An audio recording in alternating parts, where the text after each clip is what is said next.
Solve this equation, my salary is yours. Dr. Richard Ashworth's challenge to a 12-year-old would become the most expensive words he ever spoke. The arrogant university professor had strutted into Roosevelt Middle School that Tuesday morning, his face twisting in disgust at the broken desks and peeling paint. 30 seventh graders in worn clothes sat quietly, unaware they were about to witness academic history. So these are the supposed bright minds from the ghetto? Ashworth sneered, pulling out hand sanitizer after touching a desk. I know children from less advantaged backgrounds might find real mathematics intimidating. When tiny Jamal Washington raised his hand asking about quantum physics, the professor exploded into mocking laughter. Oh my God, seriously? Kid, can you even spell algebra? He pointed at Jamal's worn sneakers with disgust. Then came the moment that would destroy his career. Ashworth scrawled a complex differential equation across the chalkboard. This is real mathematics, but let's be realistic about what ghetto kids can actually achieve. Have you ever watched someone seal their fate with pure arrogance? Roosevelt Middle School stood like a monument to neglect in Chicago's South Side. The building's broken windows were covered with cardboard, and the heating system hadn't worked properly in 3 years. Inside classroom 204, water stains decorated the ceiling like abstract art, and textbooks from 1995 lay scattered across desks held together with duct tape. This was where the university's Youth Math Talent Search program had brought Dr. Richard Ashworth. The mandatory community outreach existed solely to maintain the school's tax-exempt status and federal grants. For Ashworth, it was a box to check, nothing more. The professor made no effort to hide his contempt. Do any of these children even know basic algebra? He asked Principal Martinez loud enough for students to hear. When offered the cafeteria lunch, he wrinkled his nose. I'll eat somewhere cleaner. Ashworth's real mission was simple. Spend 2 hours pretending to care about underprivileged youth, take some photos for the university website, then return to his ivory tower. His annual salary of $180,000 represented 15 years of what Jamal's grandmother earned cleaning office buildings at night. The systematic humiliation began immediately. When Miss Carter showed him student work, Ashworth barely glanced at it. How do you maintain any academic standards here, if there are any? His voice carried the practiced dismissal of someone who believed intelligence correlated directly with zip code and bank account. Jamal Washington sat in the third row, small for his age, but with eyes that burned with curiosity. While other kids doodled or daydreamed, he filled notebook margins with equations he'd taught himself from library books. His worn backpack contained advanced mathematics texts he'd borrowed from the public library, titles that would challenge college freshmen. But adults saw only what they expected: a poor black child from the projects. Store clerks followed him when he bought textbooks with birthday money. Librarians automatically directed him to picture books when he asked for calculus references. Even well-meaning teachers patted his head and said he was smart for his age, while steering him toward more realistic goals. The prejudice ran deeper than academics. When Ashworth discovered Jamal lived with his grandmother in subsidized housing, his assumptions crystallized. Children from these circumstances often develop unrealistic aspirations, he told Principal Martinez, not bothering to lower his voice. Is he getting proper guidance at home? The professor's credentials were legitimate. His Princeton Ph.D. hung in an office lined with published research papers. He'd solved theoretical problems that had stumped mathematicians for decades, but his fatal flaw was believing that genius required privilege, that true intelligence emerged only from proper breeding and expensive education. Your people need to understand their limitations, he'd told a colleague over wine the previous evening. It's actually cruel to give these children false hope about intellectual achievement. The classroom dynamics revealed everything wrong with the system. When Ashworth asked questions, hands shot up from kids desperate to impress the university professor. But their enthusiasm died quickly under his withering responses. Interesting guess, but completely wrong. Perhaps try something more age-appropriate. That's exactly what I expected from this environment. Other students began avoiding eye contact with Jamal, sensing the professor's disdain for their classmates' advanced questions. Some whispered among themselves, maybe Jamal is getting too big for his britches. The professor knows more than us kids. The community reinforcement was swift and brutal. Neighbors who'd heard about the university visit shook their heads. That boy needs to learn his place before disappointment hits. Even the corner store clerk felt emboldened to comment, "Your grandson getting uppity ideas at school?" Miss Carter watched her student's confidence crumble under the systematic assault. She'd seen Jamal solve calculus problems during lunch breaks, watched him explain mathematical concepts with clarity that amazed her. But surrounded by adults determined to crush his spirit, even she began to doubt. The age-based cruelty cut deepest.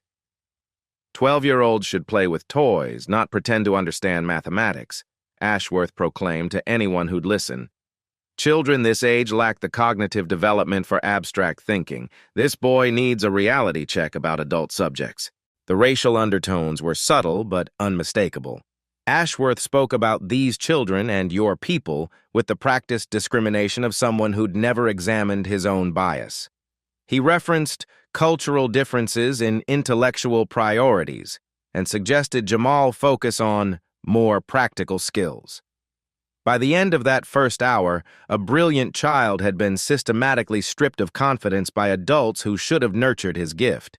But what none of them realized was that Jamal Washington possessed something far more dangerous than raw intelligence.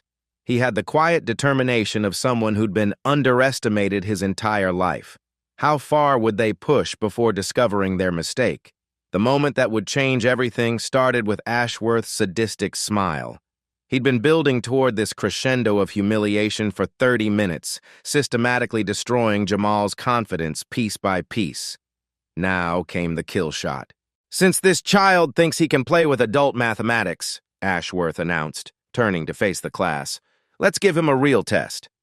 His voice carried the theatrical cruelty of someone savoring their victim's destruction. He grabbed a marker and began covering the entire whiteboard with symbols, deliberately writing in tiny script near the top. Jamal had to climb onto his chair just to see the equation clearly, his small frame wobbling as classmates snickered. "Look how cute he can barely reach the board," Ashworth mocked, pulling out his phone to film. "This is what happens when children don't understand their limitations." The equation itself was a monster, a complex partial differential involving wave mechanics that would challenge graduate students. But Ashworth wasn't done with his psychological warfare. "Can you even pronounce these mathematical terms correctly?" he demanded, pointing at Greek symbols. "Or are you just pretending to understand grown-up words?" Jamal's voice cracked as he tried to respond. That's a partial derivative of the wave function." "Wrong terminology." Ashworth cut him off with obvious glee. "See, class? This is exactly what I expected. Big words, zero understanding." But the professor was just warming up. He forced Jamal to spell differential out loud, correcting his pronunciation with exaggerated patience. Then came the contract. "I want you to sign something first," Ashworth said, producing an official university letterhead. "When you inevitably fail tomorrow, you'll stand right here and apologize to your classmates for wasting everyone's time with impossible dreams." The document was pure humiliation. Jamal's hands shook as he read, "I, Jamal Washington, acknowledge that I cannot solve this equation. I will publicly apologize for having unrealistic expectations and disrupting the educational process." "Sign it," Ashworth commanded. "Witnesses required." Principal Martinez shifted uncomfortably but said nothing. Miss Carter started to object, then fell silent under Ashworth's withering glare. 37th graders watched their classmate being psychologically tortured by an adult who should have protected him. The signing ceremony became a spectacle. Ashworth made each teacher witness the document, announcing over the school's PA system, "Attention Roosevelt Middle School. We have a student attempting to solve graduate-level mathematics. Results will be demonstrated tomorrow in the gymnasium." "Timer starts now," Ashworth declared, checking his Rolex with theatrical precision. 24 hours. Even adults need days for problems like this. But you wanted to play with the big boys." He wasn't finished. "Oh, and child, when you inevitably fail tomorrow."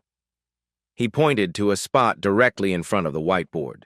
"You'll stand right there and tell everyone that dreams are for people who can actually achieve them." The classroom fell silent except for the sound of phones recording. Students were already posting videos with captions like, "Poor kid doesn't know his place," and "Professor about to destroy student." Jamal climbed down from his chair, the signed contract clutched in his trembling hands. His classmates stared with a mixture of pity and embarrassment. Some had already started distancing themselves, not wanting to be associated with tomorrow's inevitable humiliation. 24 hours, Ashworth repeated, savoring each word. Then we'll see what happens when children try to compete in a man's world. As the bell rang, Ashworth gathered his papers with obvious satisfaction. He'd accomplished his real goal, publicly destroying a child's confidence so thoroughly that no other student would dare challenge adult authority again. But as he walked toward the door, he missed something crucial. Despite the tears threatening to fall, despite the humiliation burning his cheeks, Jamal Washington was already studying the equation. The professor had just made the biggest mistake of his academic career.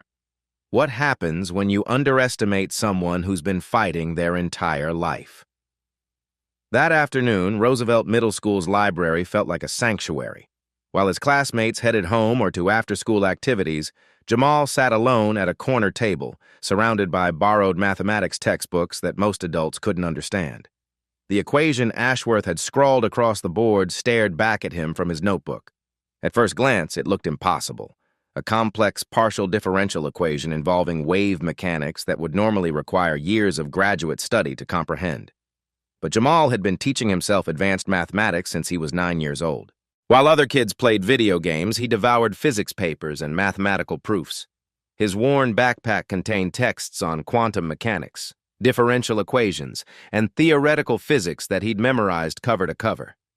As he traced the symbols with his small finger, something nagged at him. The equation looked familiar, like a variation of the Schrödinger wave equation he'd studied in a borrowed physics textbook. But something was wrong.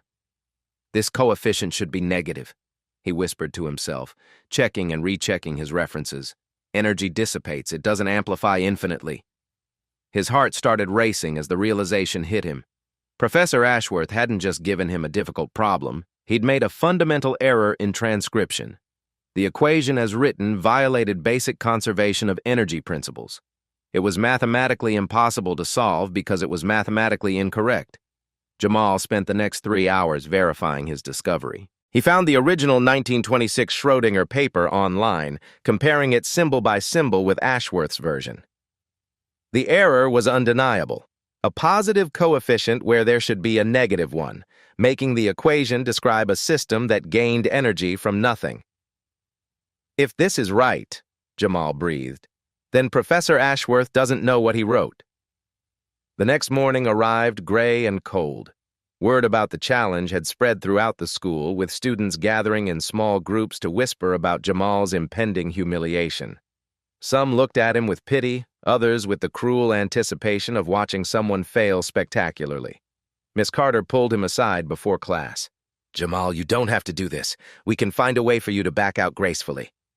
But Jamal shook his head. "I need to do this, Miss Carter, for all of us." When Professor Ashworth strutted into the classroom, his confidence was absolute. He'd spent the evening telling colleagues about the reality check he was about to deliver to a delusional inner-city child. "Well, well," he announced, checking his expensive watch. "Time's up, little man. Ready to apologize to your classmates?" That's when Jamal raised his small hand. His voice was quiet but steady. "Professor, I believe there's an error in your equation." The classroom erupted in nervous laughter. Ashworth's face flushed red with indignation. "Excuse me? Young man, this equation has been verified by multiple PhD candidates with 8+ years of university education. Perhaps you should focus on understanding what's actually written instead of making excuses." But Jamal was already walking toward the board. He had to stand on his tiptoes to reach the problematic section, his finger pointing to a specific term in the middle of the complex formula. "This coefficient right here," he said, his young voice carrying surprising authority. "In the original Schrödinger paper from 1926, this should be negative. The equation you wrote would create infinite energy from nothing, which violates the first law of thermodynamics." The room fell silent. Miss Carter quickly pulled out her laptop, her fingers flying across the keyboard as she searched for the original physics paper. Other students craned their necks, confused by the technical language but sensing something significant was happening. Ashworth sputtered, his confidence cracking for the first time. That's ridiculous. I've been teaching mathematics for 30 years. Some child can't possibly—" "Here it is," Miss Carter interrupted, her voice filled with amazement. "The original Schrödinger equation. Jamal is correct. The coefficient is negative in the source paper." The silence that followed was deafening. 37th graders stared at their 12-year-old classmate who had just corrected a university professor. Several students pulled out phones, capturing the moment when their weird classmate proved he wasn't weird at all. He was brilliant. Ashworth's face cycled through emotions: shock, denial, then desperate damage control. Well, even if there's a minor transcription error, the corrected version still requires university-level mathematics that no child could possibly understand. Jamal looked up at the towering professor, his young face serious but not disrespectful. "Would you like me to solve both versions, Professor, the incorrect one you wrote and the correct one from the original paper?" "Both? Both versions?" Ashworth stammered. "Yes, sir, I can show why your version is impossible to solve, because it asks math to lie about physics. And then I can solve the real equation the way Schrödinger intended." The shift in the room was palpable. Students who had been embarrassed for Jamal now sat forward in their seats. Miss Carter barely contained her smile as she watched her student demonstrate knowledge that exceeded anything she'd imagined possible. "You see," Jamal continued, his confidence growing, "math doesn't care how old you are or where you come from. It only cares about being honest. And this equation—" He pointed to Ashworth's version. "This equation is telling a lie." For the first time since entering Roosevelt Middle School, Professor Ashworth looked uncertain. The child he'd dismissed as a ghetto dreamer had just exposed a fundamental error in his work, using reasoning that demonstrated understanding far beyond elementary education. But the professor's ego wouldn't let him admit defeat so easily. If anything, this unexpected competence made him more determined to crush the child completely. "Fine," Ashworth said through gritted teeth. "If you think you're so smart, let's make this interesting." What he said next would escalate this from a classroom challenge to a public spectacle that would change both their lives forever.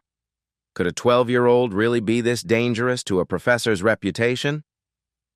Within 6 hours, Jamal Washington became the most famous 12-year-old in America for all the wrong reasons.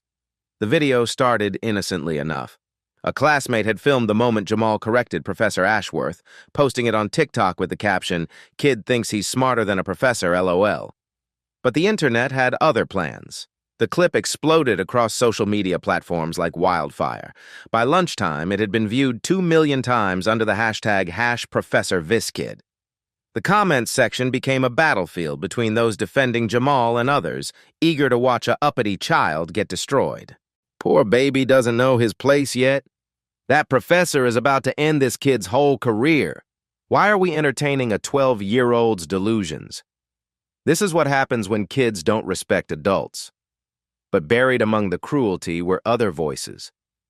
This kid might actually be brilliant. The professor looks scared. David versus Goliath vibes. National news networks picked up the story within hours. CNN ran a segment titled, "Child Genius or Academic Disruption." Fox News countered with, "When children challenge authority, has education gone too far?" Professor Ashworth found himself thrust into an unwanted spotlight. His university demanded answers. His colleagues peppered him with questions. And worst of all, several reporters had fact-checked the original equation, confirming that the 12-year-old was mathematically correct. "This is ridiculous," Ashworth fumed to his department head. "We're allowing a child to embarrass the entire academic establishment. Someone needs to put this boy in his place before he humiliates education itself." That's when the professor made his second catastrophic mistake. Instead of gracefully acknowledging the error and moving on, his wounded ego demanded total victory. He called a press conference. "Since this child believes he can compete with doctoral-level mathematics," Ashworth announced to a room full of reporters, "let's give him a proper stage." Tomorrow at 2 p.m. in the university's grand auditorium, young Mr. Washington will attempt to solve not just the corrected equation, but 3 additional graduate-level problems I'll personally select. The stakes exploded overnight. What had been a classroom embarrassment became a public spectacle with national implications. The university's 2,000-seat auditorium was reserved. Live streaming arrangements were made. Pay-per-view companies offered $19.99 to watch the child versus professor showdown. Academic heavy hitters flew in from across the country. Dr. Patricia Williams from Harvard announced she'd serve on the verification panel to ensure proper academic standards. Dr. Robert Kim from Stanford declared the event a necessary reality check for America's youth. "We cannot allow children to believe they can challenge decades of expertise," Williams told reporters. "This boy clearly needs psychological evaluation for delusions of intellectual grandeur." The media feeding frenzy intensified. News vans surrounded Jamal's apartment building. Reporters shoved microphones in his face as he walked to school. His grandmother, overwhelmed by the attention, broke down crying on camera. "Please leave my baby alone," she sobbed. "He's just a child." But the machine had already taken over. Online betting pools reached $50,000, with overwhelming odds against Jamal. Anonymous child advocacy groups demanded the challenge be stopped, claiming it would psychologically damage him. Others accused them of enabling unrealistic expectations in underprivileged youth. The community that had once quietly supported Jamal began turning against him. Parents complained that the circus was disrupting education. School board members held emergency meetings. Some neighbors who'd known him since birth suddenly avoided his grandmother at the grocery store. "That boy is bringing shame to our whole community," whispered Mrs. Johnson from apartment 3B, "making us all look bad with his showing off." Even worse, Jamal's classmates started treating him like a pariah. Half avoided him entirely, not wanting to be in the inevitable failure videos. Others approached with fake sympathy. "I hope it doesn't hurt too much when you lose." The cruel ones were more direct. "You're gonna cry on national TV." Professor Ashworth launched a media tour, appearing on every network that would have him. "I'm trying to save this child from lifetime disappointment," he told CNN. "Someone needs to teach these kids realistic expectations before they destroy themselves with impossible dreams." The psychological warfare reached new heights. Anonymous letters appeared at Jamal's apartment. "Stupid kids should know their place."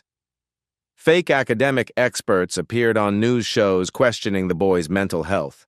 Online trolls created memes mocking his appearance and poverty. University gift shops began selling merchandise. I witnessed the reality check t-shirts and Know Your Limits coffee mugs. Bookmakers offered 1,000 odds against the 12-year-old. Academic podcasts devoted entire episodes to the danger of participation trophy culture.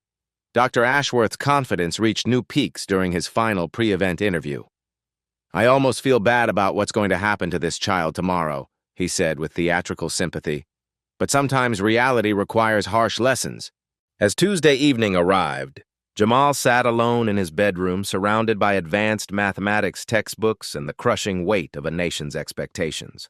Tomorrow, he would either prove that genius has no age limit or be destroyed by the most public humiliation a child had ever endured. The entire academic establishment was banking on his destruction. Could one small boy really survive what they had planned for him? The countdown to destruction began with 48 hours on the clock. Hour 1, 8. The studying begins. While America debated his fate on social media, Jamal Washington sat in the public library until closing time. The ancient building's fluorescent lights flickered over his corner table, where advanced physics textbooks formed protective walls around his small frame. "Kid, we're closing," the security guard said gently.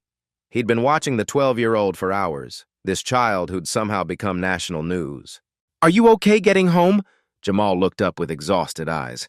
"I'm trying to save my family's reputation, sir. Just 5 more minutes." The guard let him stay an extra hour, watching this tiny boy work through mathematical proofs that would challenge college professors. When Jamal finally packed his superhero backpack, he'd discovered an elegant solution pathway using visual thinking techniques he'd taught himself. Hour 9, 16. The home front crumbles. Sleep was impossible. News vans lined their street, their satellite dishes pointed skyward like mechanical vultures. Reporters knocked on neighbors' doors, offering money for embarrassing stories about the delusional child. Jamal's grandmother sat at their kitchen table, hands shaking as she opened another threatening letter. "Baby, maybe we should just say you're sick," she whispered. "Tell them you can't do it." But that wasn't the worst part. The worst part was hearing Mrs. Rodriguez from downstairs telling a reporter, "That boy always thought he was better than everyone else. His grandmother filled his head with nonsense about being special." Even their corner store clerk, Mr. Kim, who'd known Jamal since he was 5, avoided eye contact when they bought groceries. The community that had raised him was abandoning him when he needed them most. Hour 17, 24. School becomes a war zone.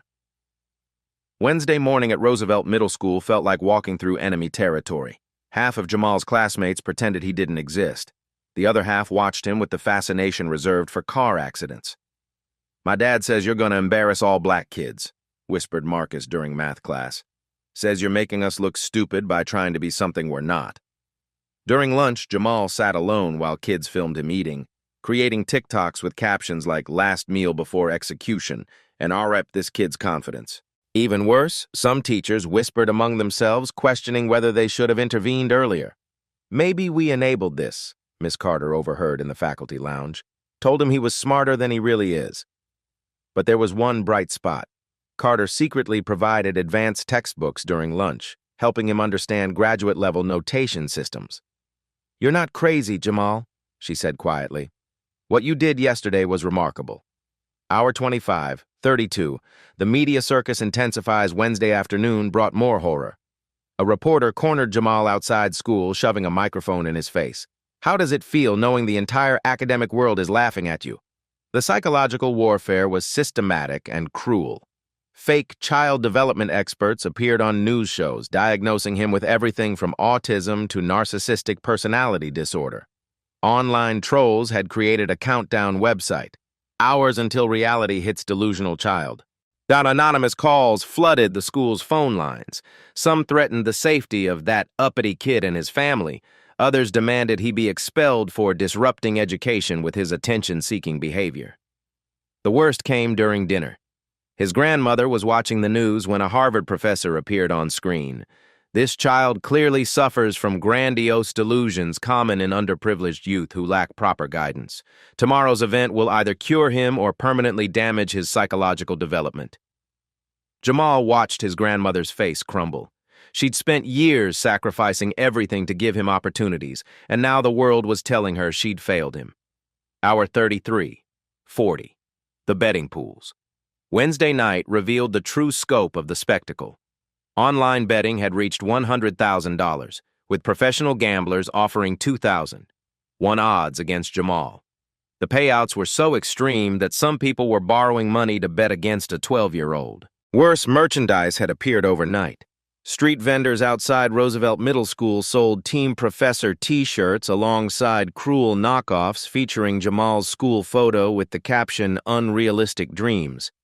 The boy who'd once found joy in solving mathematical puzzles now struggled to concentrate as social media notifications exploded with hate. Every platform carried live stream previews with experts explaining why tomorrow would be educational for America's youth about knowing their limitations. Hour 41, 48, the breaking point. Thursday morning arrived with devastating news. Principal Martinez pulled Jamal aside before the first period, his face grim. "Son, the school board met last night. They're concerned about the negative attention. Some members think you should withdraw for everyone's sake." The betrayal was complete. The educational system that should have protected and nurtured his gift was now pressuring him to surrender rather than defend him against adult bullies. During breakfast, his grandmother found him staring at his untouched cereal, tears threatening to fall. "Maybe they're right about me, Grandma. Maybe I am just a stupid kid pretending to be smart." For the first time since this nightmare began, Jamal Washington considered giving up. The weight of a nation's mockery, his community's abandonment, and the academic establishment's coordinated attack had pushed him to his breaking point. But then, something remarkable happened. As he walked through Roosevelt's hallways for what might be the last time as a normal student, he overheard two sixth-graders talking by their lockers.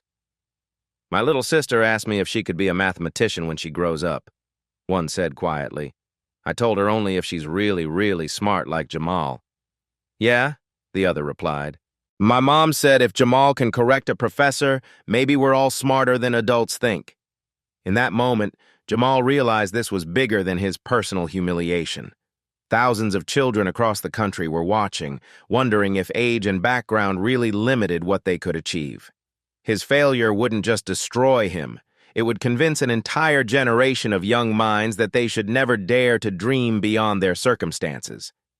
As he walked toward his final class before the showdown, Jamal Washington made a decision that would either save his future or destroy it completely. He wouldn't just solve Professor Ashworth's equations. He would prove that genius belongs to anyone brave enough to claim it. But first, he had to survive the most public intellectual execution in academic history. Could a 12-year-old really handle what they had planned for him? 2 hours before the showdown, Miss Carter burst into the principal's office with evidence that would shatter everything. "They changed the equations," she announced, breathless from running across campus. Her laptop screen displayed side-by-side comparisons that made Principal Martinez's face drain of color. The original equation Professor Ashworth had written yesterday was challenging but solvable with exceptional talent. The version now prepared for today's demonstration was something entirely different, a graduate-level number theory problem that had stumped PhD mathematicians for decades. "This isn't just unethical," Miss Carter said, her voice shaking with rage. "This is academic fraud designed to destroy a child." The evidence was damning. University IT logs showed the equations had been modified at 11:47 p.m. the previous night, long after Jamal had begun his preparation. The academic panel had secretly replaced solvable problems with impossibly complex theorems that required specialized research knowledge no 12-year-old could possess. Principal Martinez stared at the screen in disbelief. "They're setting him up for complete humiliation. This isn't education. It's child abuse disguised as academic rigor." But confronting tenured professors from prestigious universities meant career suicide. The university controlled funding for Roosevelt's gifted programs. Crossing them could destroy opportunities for every student in the district. Miss Carter faced an impossible choice: protect one brilliant child or safeguard her own future and every other student she might help. The system was rigged to silence anyone who dared challenge academic authority. Meanwhile, in the library's back corner, Jamal was discovering the deception himself. As he reviewed his final preparations, the complexity of certain sections had grown far beyond his reference materials. The equations now required proof techniques that existed only in specialized graduate research. The 12-year-old's heart sank as the truth became clear. The adults hadn't just lied to him. They'd betrayed the fundamental principle that mathematics should be honest. His innocent trust in academic integrity lay shattered around him like broken glass. "They changed it because I was right the first time," he whispered to himself. "They're so afraid of being wrong that they'll cheat against a kid." But instead of despair, something else began burning in Jamal's chest. If grown-ups wanted to abandon honesty and fairness to protect their egos, he'd show them what real mathematical thinking looked like. He wouldn't solve their rigged equations. He would expose their fraud. Instead of memorizing approaches to problems designed to be unsolvable, Jamal prepared to demonstrate something far more sophisticated: how to recognize when mathematics was being used to lie. The academic establishment thought they'd perfected the trap. They had no idea they'd just handed a 12-year-old genius the weapon he needed to destroy them all. The question wasn't whether Jamal could solve impossible equations. The question was whether academia could survive what he was about to reveal about their character. What happens when adults abandon integrity to defeat a child? The grand auditorium at Whitmore University felt like the Roman Colosseum. 2,000 people packed the seats like spectators waiting for gladiatorial combat, their phones raised to capture a child's destruction for social media posterity. Jamal Washington walked onto the stage looking impossibly small. The massive auditorium swallowed his 12-year-old frame, making him appear fragile under the harsh television lights. Camera crews from major networks positioned themselves for the perfect angle of his inevitable breakdown. The academic panel sat elevated like judges, their credentials displayed on banners behind them. Dr. Patricia Williams from Harvard, Dr. Robert Kim from Stanford, Dr. Margaret Carter from Princeton, 150 years of combined expertise united in their mission to teach one poor child about intellectual reality. Professor Ashworth stood at a podium like a master of ceremonies, his confidence absolute. "Ladies and gentlemen," he announced with theatrical grandeur, "today we witness what happens when children attempt to compete in an adult world." The whiteboard stretched across the entire back wall, already filled with equations that looked like hieroglyphics to most viewers.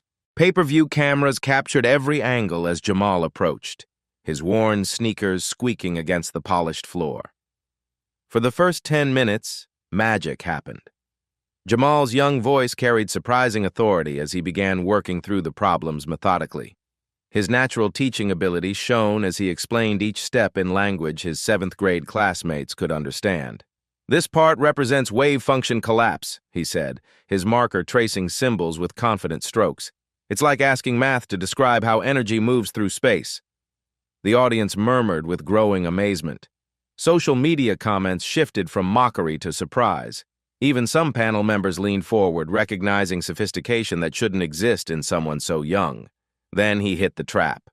The modified section required number theory techniques that existed only in specialized graduate research. Jamal's marker slowed, then stopped. Confusion clouded his young face as he realized the mathematics had changed into something impossibly complex. The silence stretched like a tightening noose. 2,000 people held their breath, watching a child's confidence crumble in real time. Cameras zoomed in on his trembling hand, his widening eyes, the first hint of tears threatening to fall. Dr. Williams struck like a predator sensing weakness.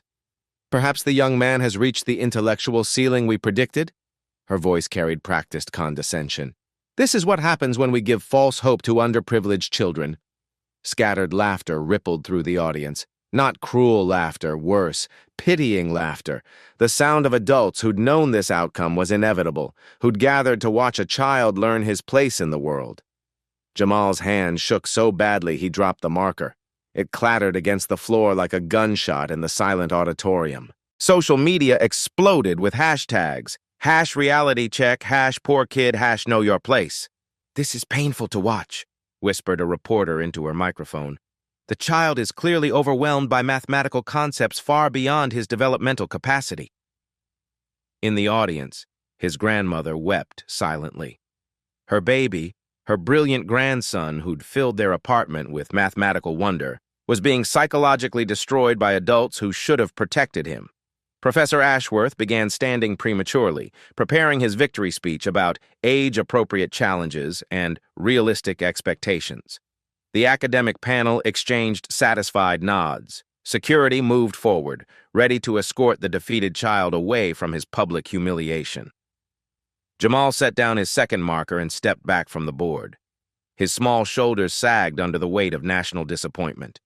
2,000 people watched a 12-year-old spirit being crushed live on television.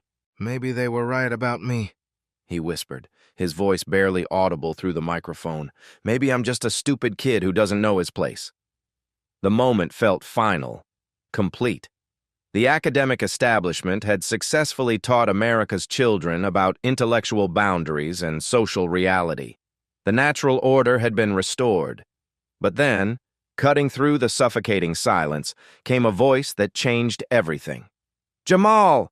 Miss Carter called from the audience, her words carrying across the vast space. "Remember what you told me about math being like truth. What if the truth is that these problems are lying?" The 12-year-old's head snapped up, and for the first time in 20 minutes, clarity returned to his eyes. What happens when a child realizes adults have abandoned honesty? Jamal Washington turned from the whiteboard to face 2,000 people, his young voice suddenly clear and steady. "These equations cannot be solved, and I'm going to prove why." The murmur that swept through the grand auditorium was electric. Dr. Ashworth's confident smile faltered for the first time. The academic panel leaned forward, suddenly uncertain about their carefully orchestrated execution. "You see," Jamal continued, his 12-year-old voice carrying with surprising authority, Real mathematics has to tell the truth. But some of these problems are asking math to lie. He approached the first modified equation, pointing to a specific section with his small finger. This part right here says that energy can be both positive and negative at the exact same time. That's like saying something is both up and down. It's impossible. The crowd's energy shifted palpably. What had been anticipation of a child's destruction was becoming something else entirely. The cameras capturing his breakdown now recorded something unprecedented, a 12-year-old teaching advanced mathematics to university professors. "Dr. Ashworth," Jamal said, turning to face his tormentor directly, "when you changed these equations last night, you made them describe things that can't exist in real physics. It's like writing a math problem that asks, what color is the number 7? The question itself doesn't make sense." Professor Ashworth's face cycled through shock, denial, and growing panic. That's ridiculous. These equations have been verified by doctoral candidates with advanced degrees." Jamal's response was devastating in its simplicity. Then maybe they need to learn math better than a 7th grader. The auditorium erupted. Gasps echoed off the marble walls. Students filming on phones captured the exact moment when academic hierarchy flipped upside down.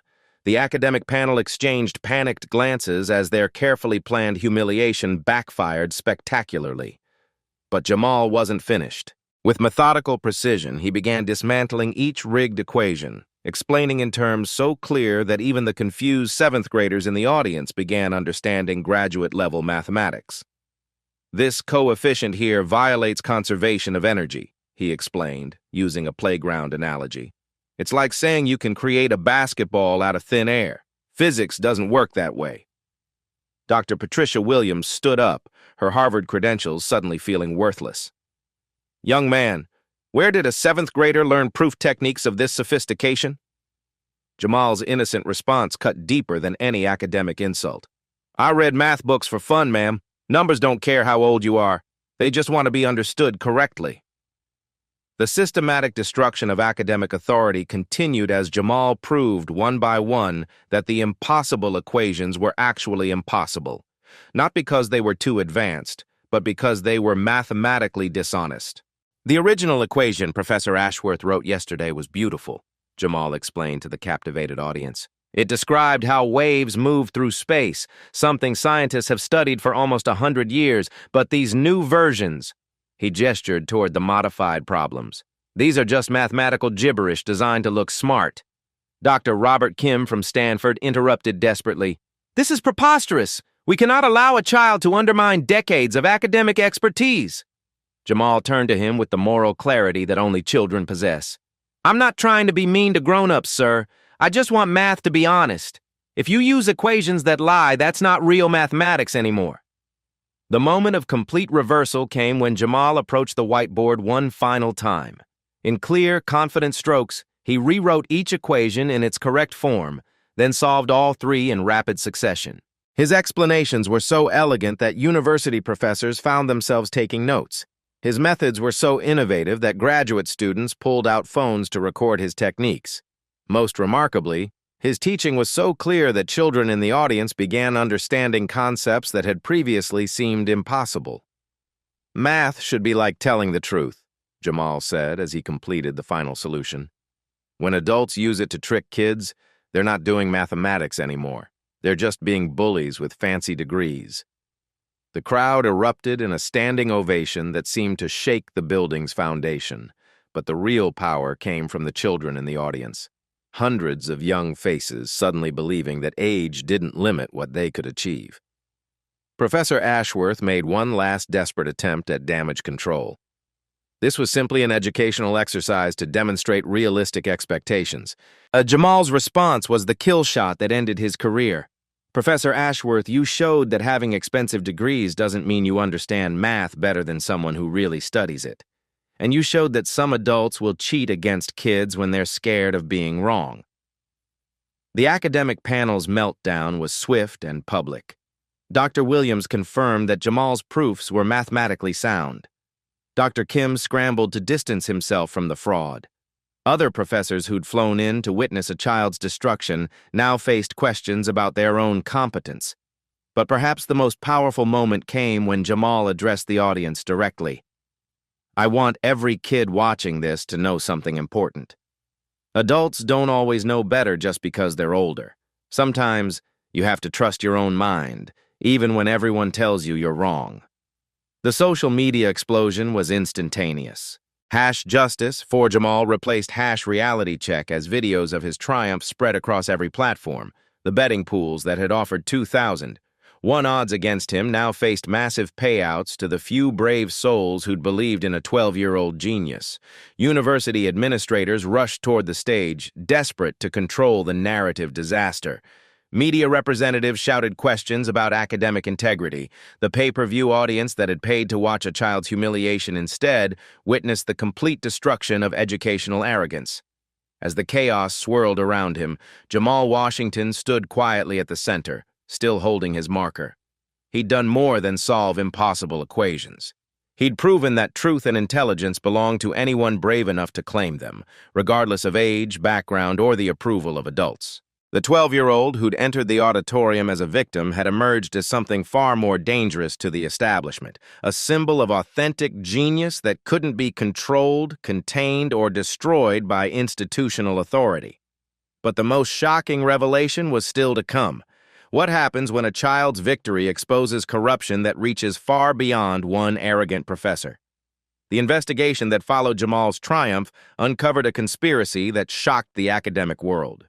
Within hours of the public humiliation, university IT forensics revealed the full scope of the deception. The equation modifications weren't just unethical. They were part of a coordinated effort by multiple professors to ensure the uppity child was destroyed as publicly as possible. Email chains emerged showing Professor Ashworth coordinating with colleagues at Harvard, Stanford, and MIT. "We cannot allow this precedent," read one message from Dr. Williams. "If one inner-city child succeeds, others will follow. The entire hierarchy of academic credibility is at stake." The conspiracy included media manipulation, with professors secretly feeding talking points to news networks about realistic expectations for underprivileged youth. They'd even coordinated the betting pools, ensuring maximum public investment in Jamal's failure. When University President Dr. Margaret Foster announced the investigation results, Professor Ashworth made one final desperate attempt to escape responsibility. "This was just an educational exercise," he claimed to assembled reporters. "You can't hold grown professionals accountable for informal challenges made to attention-seeking children." But the evidence was overwhelming. Legal experts confirmed that verbal contracts applied regardless of age, especially when witnessed by hundreds and broadcast internationally.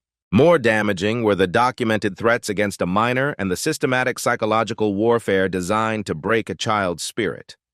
Child protection advocates mobilized immediately.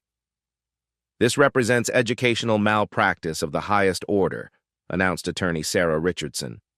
"Adults who would conspire to psychologically destroy a 12-year-old have no business in education." The university faced an impossible choice: pay the promised $180,000 and admit institutional child abuse, or refuse payment and face criminal investigations, plus a public relations apocalypse that would destroy their reputation permanently. The decision was swift and brutal. Professor Ashworth was terminated immediately, his tenure revoked, and his pension forfeited. The other conspirators faced similar fates as their institutions scrambled to distance themselves from the scandal. But Jamal Washington, with the grace that had defined him throughout the ordeal, made a statement that completed his moral victory. "I'm not angry at Professor Ashworth anymore. Maybe now he'll understand that being wrong doesn't make you stupid, but being mean to kids who are right definitely makes you wrong." The ripple effects were immediate. Universities nationwide implemented policies protecting gifted children from academic intimidation.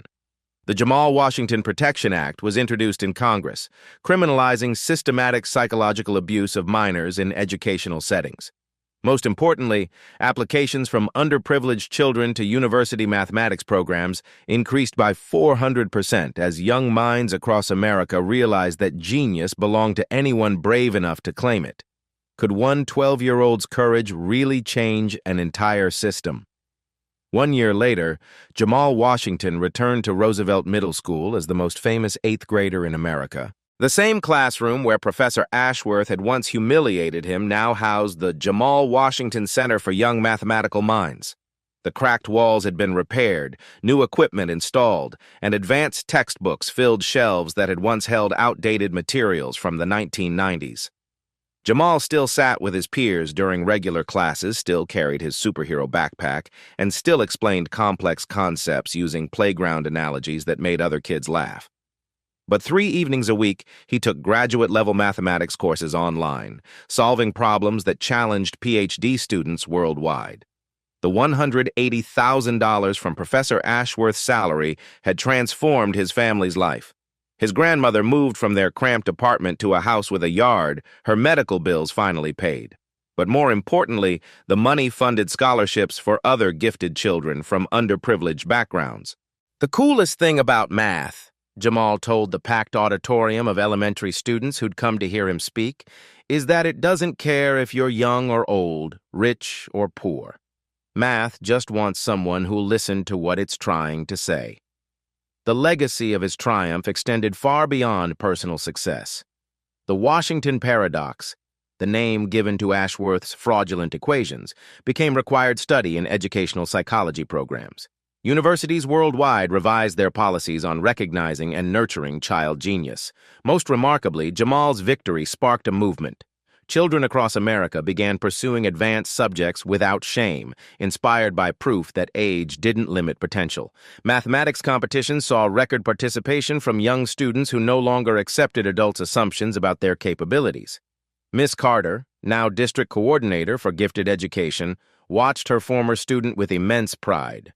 The boy who'd once sat alone in the library teaching himself calculus from borrowed books had become a symbol of intellectual courage for an entire generation. Every day, brilliant young minds are dismissed because adults think children can't handle grown-up ideas. Jamal's voice carried across the auditorium. In your family, your school, your community, which child are you underestimating? His final message resonated with viewers worldwide.